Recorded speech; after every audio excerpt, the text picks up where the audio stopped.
Le vaisseau amiral du Centurion, le Star Weaver, surgit de l'hyperespace aux confins du système solaire terrestre, son trou cristallin réfractant la lumière du soleil en motifs éblouissants. L'ambassadeur râlant se tenait sur la plateforme d'observation, ses écailles irisées passant du bleu profond au vert d'impatience. Ce devait être un premier contact de routine avec une autre civilisation émergente, mais quelque chose dans les relevés des capteurs le troublait. L'ambassadeur, son officier scientifique, Tekler, l'appela depuis son poste. Ses tentacules s'agitèrent tandis qu'elle analysait les données. « Je détecte des incohérences. » Rallon traversa le pont en glissant jusqu'à son poste. « Expliquez-moi. » Le niveau technologique des humains ne correspond à aucun modèle de développement connu. Ils utilisent des combustibles fossiles primitifs, ainsi que des champs de confinement d'antimatière. Leurs villes utilisent à la fois des réseaux électriques de base et des communications par intrication quantique. C'est comme s'ils mélangeaient délibérément technologies avancées et primitives. Peut-être ont-ils simplement évolué de manière inégale, suggéra Réline, bien que ces balances soient semées de doutes. En 3 siècles de service diplomatique, ils n'avaient jamais rien vu de tel. À mesure qu'ils approchèrent de la Terre, de nouvelles anomalies apparurent. Les humains avaient détecté leur arrivée instantanément, malgré leur manque apparent de capteurs avancés. Le site d'atterrissage prévu, situé dans un endroit appelé Nevada, était parfaitement calibré selon les spécifications de leur vaisseau, et pourtant la Terre n'avait apparemment jamais rencontré de vaisseau extraterrestre auparavant. Le comité d'accueil était composé de seulement 3 personnes. Pas de cirque médiatique, pas de défilé militaire, pas de foule paniquée. Juste 2 femmes et un homme, en tenue simple, attendant calmement dans la chaleur du désert. « Je n'aime pas ça », murmura Tekler alors qu'il s'apprêtait à débarquer. « Leur comportement ne correspond à aucun protocole de premier contact que nous ayons rencontré. » Rallon acquiesça silencieusement, mais ils étaient désormais engagés. Tandis que la rampe du vaisseau descendait, il prépara son discours soigneusement rédigé sur l'accueil de l'humanité au sein de la communauté galactique. Les mots moururent dans sa gorge lorsqu'un humain s'avança. « Bienvenue sur Terre, ambassadeur Rayon », dit-elle en centurion parfait avec une prononciation impeccable. « Je suis le Dr. Emily Chen, agent de liaison diplomatique de la Terre. J'espère que votre voyage à travers l'éperon d'Orion a été agréable. Les vents solaires peuvent être assez turbulents à cette époque de l'année. » Le cœur secondaire de Rollin fit un bond. Ils n'avaient pas indiqué leur itinéraire à la Terre. Et comment connaissait-elle les vents solaires dans leur secteur? « Vous parlez notre langue », parvint-il à dire, s'efforçant de conserver son calme diplomatique. Le docteur Chen sourit chaleureusement. Il est utile d'être préparé. On rentre? Nous avons préparé une installation qui correspond aux préférences atmosphériques des centurions. Attention, notre technologie peut paraître un peu éclectique. L'installation vers laquelle elle les a conduits semblait être un simple bâtiment en béton. Pourtant, le scanner personnel de Ryan détecta des valeurs énergétiques impossibles compte tenu du niveau supposé d'avancement de la Terre. La porte s'ouvrit grâce à une poignée mécanique démodée, mais l'air à l'intérieur était parfaitement calibré pour la physiologie centurionienne, jusqu'aux plus infimes traces d'éléments. « Veuillez vous installer confortablement, docteur. » Chen désigna des chaises qui semblaient faites de métal ordinaire, mais qui s'ajustaient automatiquement pour soutenir l'anatomie du centurion. « Souhaitez-vous des rafraîchissements? Nous avons synthétisé votre boisson de bienvenue traditionnelle, même si certains visiteurs préfèrent notre café humain. » Les tentacules de Tekler se resserrèrent. « Comment pouvez-vous savoir synthétiser? » Essais et erreurs, l'humain l'interrompit avec un sourire doux. Il se présenta comme le Dr. James Martinez, conseiller technologique. Nous sommes plutôt doués pour comprendre les choses. Du café. Raylan accepta une tasse de ce breuvage humain sombre, remarquant comment la tasse en céramique, apparemment simple, maintenait le liquide à la bonne température sans aucune technologie visible. Chaque détail renforçait le soupçon grandissant qu'il passait à côté de quelque chose d'énorme sur l'humanité. Je crois, dit le Dr. Chen en s'installant dans son fauteuil, que vous avez des questions. Commençons par celles que vous n'avez pas encore posées. Pourquoi une civilisation capable de synthétiser la biochimie centurionienne et de construire des systèmes atmosphériques ajustés quantiquement prétendrait-elle lutter contre les combustibles fossiles? Les écailles de Rallon virèrent au violet foncé. Choc. Vous admettez la tromperie. La tromperie implique une intention malveillante. La troisième humaine prit la parole pour la première fois. Elle se présenta comme étant la générale Sarah Williams. Nous préférons considérer cela comme une question de perspective. Parfois, les vieilles méthodes ont leur importance, ambassadeur. Tous les problèmes ne requièrent pas la solution la plus avancée. Mais pourquoi? Demanda Tekler. Pourquoi paraître délibérément primitif? Le sourire du Dr. Chen prit une teinte de tristesse. Car la véritable sagesse ne réside pas dans la possession de la technologie la plus avancée. Il s'agit de savoir quand et comment l'utiliser. L'humanité a appris cette leçon il y a longtemps. Il est peut-être temps d'aider les autres à l'apprendre aussi. Comme par magie, des alarmes se mirent à retentir dans tout le complexe. Le général Williams vérifia un appareil qui semblait être une simple montre-bracelet, mais qui affichait un affichage holographique surpassant tout ce qui se trouvait dans la flotte Centurion. « Pleine heure », dit-elle d'un ton sombre. « Ambassadeur, il semble que l'univers ait décidé de montrer plutôt que de dire. Nous détectons plusieurs vaisseaux sortant de l'hyperespace, des pillards venus de l'étendue crixienne. Ils ciblent des mondes en développement et croient la Terre sans défense. » Le Dr. Chen se leva, son air aimable et diplomatique se muant en quelque chose d'ancien et de puissant. « Aimeriez-vous voir de quoi l'humanité est réellement capable, ambassadeur? Nous protégeons les jeunes civilisations de menaces comme celle-ci depuis bien plus longtemps que votre peuple ne voyage à travers les étoiles. » Raylan observait, stupéfait, les simples murs de béton qui les entouraient se transformer, révélant un centre de commandement qui faisait ressembler la passerelle de son vaisseau amiral à un jouet d'enfant. La vérité sur l'humanité allait bientôt éclater au grand jour, et il soupçonnait que la galaxie ne serait plus jamais la même. Les pillards crixiens ne surent jamais ce qui les frappait. Leurs vaisseaux, bardés d'armes capables de raser des villes, s'immobilisèrent purement et simplement. Pas d'explosion, pas de bataille spectaculaire. Ils restèrent figés dans l'espace, comme pris dans une ambre invisible.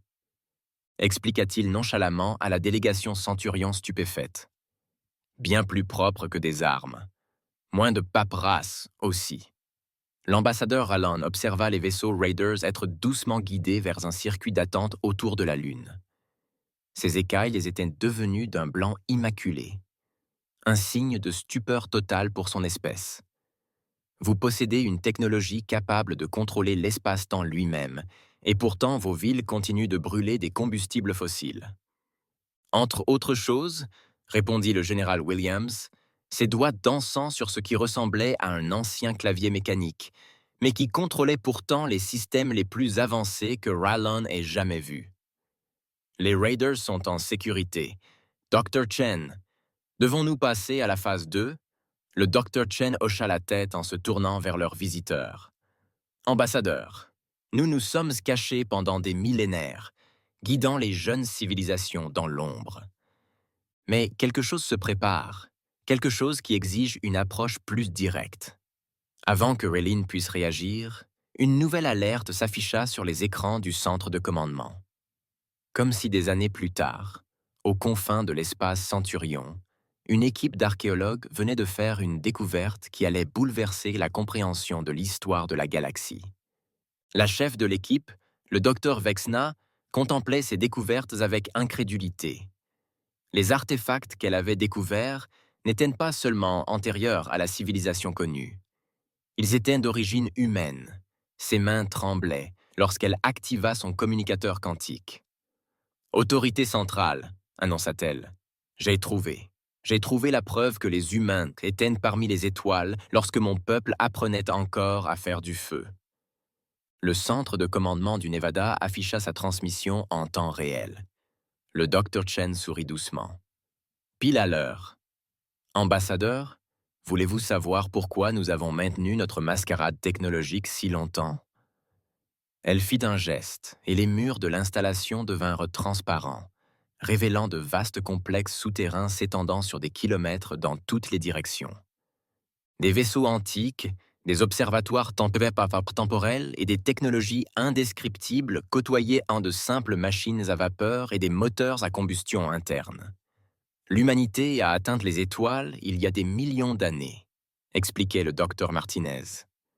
Nous avons bâti des empires, mené des guerres, qui ont obscurci des étoiles, exercé un pouvoir qu'aucune espèce ne devrait posséder. Et puis, nous avons réalisé quelque chose qui a failli nous détruire. La technologie sans sagesse est vouée à l'extinction. Le général Williams a exhumé des documents historiques qui ont fait se contracter les tentacules de Tekler. Nous avons failli nous anéantir des dizaines de fois avant de comprendre. Le véritable progrès ne consiste pas à posséder les outils les plus puissants. Il s'agit de savoir quand ne pas les utiliser. Partout dans la galaxie, les découvertes affluent. Des artefacts humains, vieux de millions d'années, retrouvés sur des milliers de mondes. Chaque pièce raconte la même histoire, celle d'une civilisation ancienne, ayant atteint un pouvoir divin et choisi de prendre du recul. Nous avons fait de la Terre une réserve, a poursuivi le docteur Chen, un lieu où se souvenir de nos racines, où l'on peut garder le cap. Ces centrales à combustible fossile que vous avez mentionnées nous rappellent le prix du progrès sans prévoyance.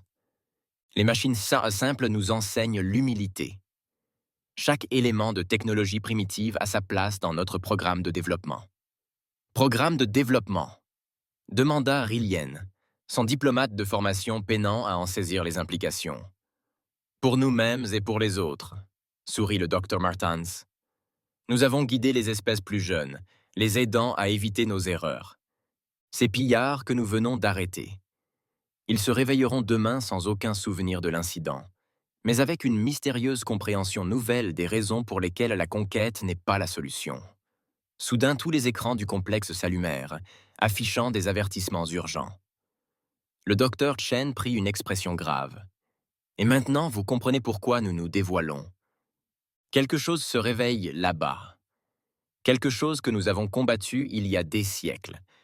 Quelque chose qui nous oblige à cesser de nous cacher et à préparer les jeunes races de la galaxie à ce qui arrive. Les images à l'écran montraient une obscurité s'étendant entre les étoiles, un vide qui consumait la lumière elle-même. La montre-bracelet d'apparence antique du général William projetait un compte à rebours qui rendait les humains sombres. « Ambassadeur, dit doucement le docteur Chen, votre peuple se nomme l'Alliance des Centurions, maître de l'espace connu. Mais il existe des régions de l'espace qui restent inconnues, des menaces que nous retenons depuis bien avant que vos ancêtres ne découvrent le feu. Il est temps pour l'humanité de sortir de l'ombre, non pas en conquérant, mais en enseignant. Et si nous refusions vos conseils? Demanda Tekler, son scepticisme scientifique se heurtant aux preuves qui lui étaient présentées. Le docteur Martinez ricana. Ma chère, vous acceptez nos conseils depuis des siècles. Chaque avancée scientifique mystérieuse, chaque avancée apparemment impossible dans la compréhension. Nous y sommes allés, poussés, suggérés, protégés. La seule différence maintenant, c'est que nous vous en parlons. Comme pour appuyer son propos, une partie du sol de l'installation est devenue transparente, révélant une vaste salle remplie de vaisseaux qui faisaient ressembler le vaisseau amiral du Centurion à un canoë primitif. Pourtant, parmi ces merveilles se dressaient des musées de machines simples, préservées avec autant de soin que n'importe quel trésor antique. La question n'est pas de savoir si vous accepterez nos conseils, dit le général Williams, les yeux rivés sur l'obscurité grandissante des scanners à longue portée. La question, c'est de savoir si les races les plus jeunes de la galaxie sont prêtes à apprendre ce que l'humanité a découvert il y a des millions d'années. La civilisation la plus avancée n'est pas celle qui possède les armes les plus puissantes. C'est celle qui sait quand ne pas les utiliser. Les alarmes du complexe se mirent à sonner en harmonie, un son qui transmettait à la fois avertissement et espoir. La mascarade de l'humanité touchait à sa fin, et la véritable histoire de la galaxie était sur le point d'être réécrite. Au cœur de la fosse des Mariannes, dans une installation capable de courber la lumière autour d'elle, le commandant Maya Patil contemplait le mur du temps. Des milliers d'écrans holographiques retraçaient des moments clés à travers la galaxie, des civilisations faisant leurs premiers pas dans l'espace, des espèces au bord de l'autodestruction, et d'innombrables moments où la main invisible de l'humanité avait doucement poussé le cosmos vers la sagesse plutôt que vers la catastrophe. Rapport d'étape. Elle commanda, son simple uniforme de coton trahissant son autorité sur une technologie capable de remodeler la réalité. La délégation Centurion assimilait bien la révélation. Son compagnon oculaire Delta répondit, son avatar se manifestant par une simple lumière bleue, nouvel exemple de la retenue technologique délibérée de l'humanité. Le docteur Chen s'apprêtait à leur montrer les archives. Maya hocha la tête, observant un autre écran affichant le docteur. L'équipe archéologique de Vexna découvre d'autres artefacts humains. Les découvertes des jeunes scientifiques extraterrestres ne sont pas le fruit du hasard. L'humanité a soigneusement orchestré cette révélation pendant des siècles. Ils sont prêts pour la phase 3, décida Maya. Initialiser le protocole d'éveil. À travers la galaxie, une technologie humaine apparemment endormie commença à s'éveiller. Ni des armes ni des navires de guerre, mais quelque chose de bien plus puissant. Un savoir, soigneusement préservé et protégé jusqu'à ce que les races plus jeunes soient prêtes à le comprendre. De retour au Nevada, l'ambassadeur Raylan et Tekler suivirent le Dr. Chen à travers une porte qui aurait dû être inaccessible, une simple porte en bois qui reliait le Nevada au cœur de l'Everest. Il s'agit des premières archives, expliqua le Dr. Chen, tandis qu'il pénétrait dans une vaste salle creusée au cœur de la montagne. Nous disposons d'installations similaires sur Terre et dans toute la galaxie, chacune préservant des aspects différents de notre histoire et de nos connaissances. La salle était un véritable laboratoire de contradictions. Des ordinateurs quantiques côtoyaient des bouliers, des écrans numériques partageaient l'espace avec des livres papier, et au centre, une simple table en bois contenait ce qui semblait être une simple tasse d'eau. « Votre premier test, Mbeki, » dit le Dr. Martins, en désignant la tasse. « Dites-nous, que voyez-vous » Tekler agita ses tentacules analytiques au-dessus de la tasse. « Ce n'est que de l'eau. Non, attendez. » Ces instruments affichaient des résultats impossibles. Cette eau est parfaite, moléculairement parfaite. Chaque atome aligné avec une précision mathématique qui ne devrait pas être possible. Les choses les plus simples sont souvent les plus profondes, remarquait le général Williams. La civilisation humaine a connu de multiples ascensions et déclins, chaque cycle s'étendant plus loin dans le cosmos, exerçant une puissance accrue, jusqu'à atteindre finalement quelque chose qui dépasse la simple suprématie technologique. La sagesse. Nous étions comme des enfants avec des bombes à fusion, expliquait le docteur Martinez. Nous avons pu scinder des atomes avant de comprendre réellement pourquoi nous ne devrions pas le faire. Nous avons pu remodeler des planètes avant d'apprendre à les chérir telles qu'elles étaient. À chaque chute, nous nous relevions, jusqu'à ce que nous comprenions enfin la responsabilité inhérente au pouvoir. Soudain, des alarmes retentirent dans l'installation, mais elles étaient différentes des précédentes. Ces sons avaient un poids ancestral qui fit s'arrêter même les humains. Le général Williams annonça d'un ton sombre. « Ils se réveillent plus vite que prévu. » À Taïetal. Les écrans des chambres se modifièrent pour montrer l'obscurité qui s'étendait d'entre les étoiles. Mais Raylan et Tekler purent désormais voir ce qu'ils n'avaient pas vu auparavant. Des motifs dans le vide, un but dans l'obscurité. Ce n'était pas un simple phénomène naturel. C'était que le retour de quelque chose que l'humanité avait combattu des éternités auparavant. Avant d'en dire plus, le docteur Chen dit, sa voix chargée de millions d'années d'expérience humaine. Vous devez comprendre de quoi nous vous protégeons. Les héros du néant ne sont pas seulement un ennemi. Ils sont une épreuve, à laquelle toute civilisation spatiale doit faire face. Ils incarnent la tentation d'user du pouvoir sans sagesse, de prendre sans en comprendre le prix. Nous les avons combattus, poursuivit le général Williams, à l'époque où nous étions comme eux, ivres de notre propre pouvoir, certains de notre supériorité.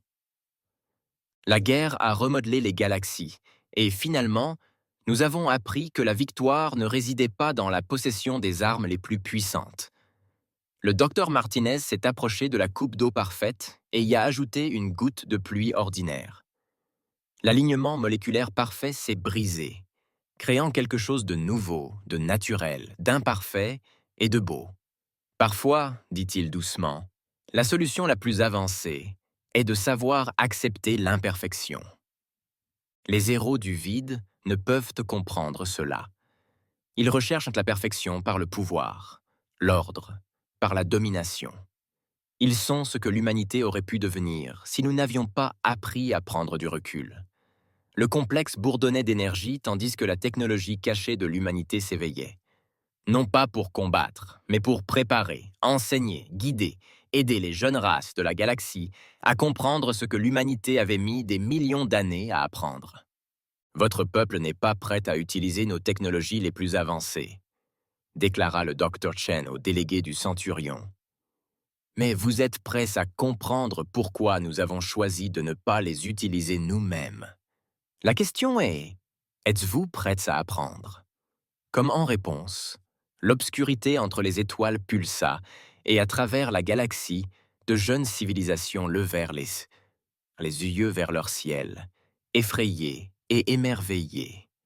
L'humanité, plongée dans l'ombre, prenait fin, non pas par une démonstration de force, mais par une proposition de guide. Le véritable test allait commencer. Dans l'anneau orbital terrestre, soigneusement dissimulé derrière des nuages holographiques, Sarah Chen observait la galaxie se préparer à la guerre. Non pas par les armes. L'humanité avait appris mieux, mais par la compréhension. La délégation Centurion avait répandu la nouvelle. Et maintenant, des représentants d'un millier d'espèces arrivaient, chacun découvrant que les stations spatiales primitives de la Terre étaient des portes d'accès à des technologies qui dépassaient leur compréhension. Ils s'adaptent bien, étaient des portes d'accès à des technologies qui dépassaient leur compréhension. Ils s'adaptent bien. L'ambassadeur Rayon remarqua que ces écailles prenaient maintenant une teinte bleu-vert pensive. Après 3 semaines de révélation, il était devenu un étudiant passionné de la philosophie humaine. Même si certains exigent encore l'accès à vos armes sophistiquées. Bien sûr qu'ils le font. Sarah sourit en regardant un affichage holographique montrant des civilisations à travers la galaxie, découvrant des artefacts humains soigneusement implantés. Nous aussi, autrefois. La leçon la plus difficile que nous ayons apprise fut que l'arme la plus puissante n'est pas une arme. La plateforme d'observation de la station se déplaça, ses fenêtres, apparemment vitrées, devenant une vaste vitrine des annonciateurs du vide qui approchaient. L'obscurité entre les étoiles avait désormais un but, se déplaçant avec une intelligence redoutable. Ce n'est pas seulement un ennemi, expliqua Sarah, désignant des schémas que seule l'ancienne compréhension humaine pouvait percevoir. Ils sont le reflet de ce qui arrive lorsqu'une civilisation acquiert du pouvoir sans sagesse. Nous le savons. Nous avons failli devenir eux. Au plus profond de la nébuleuse de la tête de cheval, le docteur Vexnad a fait une autre découverte. Cette fois, elle n'était pas seule. Des archéologues humains ont collaboré avec son équipe, révélant des couches d'histoire jusque-là cachées à la vue de tous. « C'est impossible », murmura-t-elle en examinant un appareil qui semblait à la fois ancien et flambant neuf. La datation quantique montre qu'il a des millions d'années, mais qu'il fonctionne toujours parfaitement. Parce que c'est ainsi qu'il avait été conçu, expliqua le docteur James Martinez, qui était discrètement apparu à ses côtés. Certaines technologies n'ont pas besoin d'être tape à l'œil ou puissantes. Parfois, la solution la plus avancée est celle qui perdure. L'appareil s'activa, projetant une histoire qui faisait ressembler les plus grandes réussites de l'espèce de Vexna aux premiers pas d'un enfant. Mais ce n'était pas une histoire de conquête ou de supériorité technologique. C'était un récit des échecs de l'humanité, de ses leçons, de son évolution. De retour sur Terre, dans une salle de classe défiant l'espace-temps, le général Williams s'adressa à des représentants de toute la galaxie. La salle semblait être une simple salle de conférence, mais chaque participant la vivait dans ses propres conditions atmosphériques, sa propre gravité, sa propre perception de la réalité. Les messagers du vide ne viennent pas pour vous détruire, expliqua-t-elle, sa voix parfaitement traduite en 1000 langues. Ils viennent vous offrir ce qu'ils nous ont offert il y a des millions d'années. Un pouvoir sans prix, un progrès sans sagesse, une perfection sans compréhension. Les murs de la pièce devinrent transparents, révélant la véritable Terre sous son déguisement soigneusement entretenu. De vastes villes qui existaient en décalage avec l'espace-temps normal. Des technologies qui pouvaient remodeler la réalité, et pourtant dispersées partout. Des exemples préservés des outils et des machines les plus simples de l'humanité. Nous les conservons, fit Williams en désignant une machine à vapeur préservée. Non pas parce que nous en avons besoin, mais parce qu'elle nous rappelle quelque chose d'essentiel. Chaque outil, aussi simple soit-il ou sophistiqué, a une leçon à nous enseigner. En orbite, Sarah conduisit l'ambassadeur Rowland à travers une porte qui s'ouvrait sur le cœur de la grande tache rouge de Jupiter. Ici, au cœur d'une tempête qui faisait rage depuis des siècles, l'humanité entretenait l'une de ses installations les plus importantes. Non pas une plateforme d'armes ou un générateur de boucliers, mais une bibliothèque. Votre peuple croit que la tempête est un phénomène naturel, expliqua-t-elle tandis qu'il traversait les satellites à Salafata, renfermant le savoir accumulé depuis des millions d'années. D'une certaine manière, c'est le cas. Nous avons appris depuis longtemps que les meilleures cachettes sont celles qui n'en ont pas l'air. Les alertes du complexe changèrent soudain de ton. Non pas un avertissement, mais une reconnaissance. Les héros du vide avaient commencé leur approche de l'espace occupé et leur message était le même que celui qu'ils avaient adressé à l'humanité des éons plus tôt. Soumission à la perfection. Pourquoi maintenir cette tromperie si longtemps ? Demanda Réline, observant l'obscurité approcher. Pourquoi ne pas simplement montrer votre pouvoir et quitter la galaxie ouvertement ? Le sourire de Sarah reflétait des millions d'années d'expérience humaine. Car le véritable leadership ne consiste pas à étaler son pouvoir. Il s'agit d'apprendre aux autres à utiliser leur propre pouvoir avec sagesse. Nous ne nous sommes pas cachés par peur. Nous nous sommes cachés parce que certaines leçons ne s'apprennent que par l'expérience. À travers la galaxie, les gardiens cachés de l'humanité ont émergé de leur couverture technologique primitive. Non pas avec des armes ou des boucliers, mais avec quelque chose de bien plus puissant, la compréhension. À l'approche des héros du néant, l'humanité s'apprêtait à inculquer aux jeunes races de la galaxie la leçon la plus difficile qu'elles aient jamais apprise. La meilleure défense contre les ténèbres ne réside ni dans la technologie, ni dans les armes, mais dans la sagesse de savoir pourquoi elles ne sont pas nécessaires. Le véritable test, dit Sarah, en observant les jeunes races de la galaxie se préparer à ce qui allait arriver, n'est pas de savoir si nous parviendrons à vaincre les héros du vide. Il s'agit de savoir si nous parviendrons à vous apprendre à comprendre pourquoi ils sont déjà vaincus, non pas par notre pouvoir, mais par notre choix de l'utiliser différemment. L'obscurité entre les étoiles se rapprochait, mais elle faisait maintenant face à quelque chose qu'elle n'avait jamais rencontré auparavant. Une humanité qui avait passé des millions d'années à se préparer non pas à la guerre, mais à la compréhension.